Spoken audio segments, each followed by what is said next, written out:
Siyempre, after ng unang sweldo, celebrate naman na konti. Chibugan time. Simulan natin sa appetizer. Itong unang mini burger nila or slider. Take note, mas masarap pa sa Angel's Burger. Tapos ito naman yung egg rolls, which is may weird na pitik. Kasunod yung fried mozzarella stick. Medyo kulang nasa, kaya dalihan natin ng sausawan. Yan, yung mozzarella sa loob. Doon naman tayo sa main course. Sizzling fajitas. Meron chicken, shrimp, tsaka beef. May rice, tapos may guacamole. Merong tomato, may chili, may cream cheese, may shredded cheese. Of course, yung Cajun pasta na medyo paborito ko sa mga restaurants. Of course, may natira pa sa appetizer. Yung Cajun pasta pala is worth $19 before tax. Tapos yung fajitas naman is worth $21. Yan.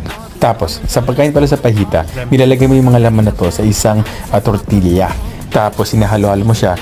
Tapos, nirarap mo siya para sa shawarma. Tapos, ganun mo siyang kakainin.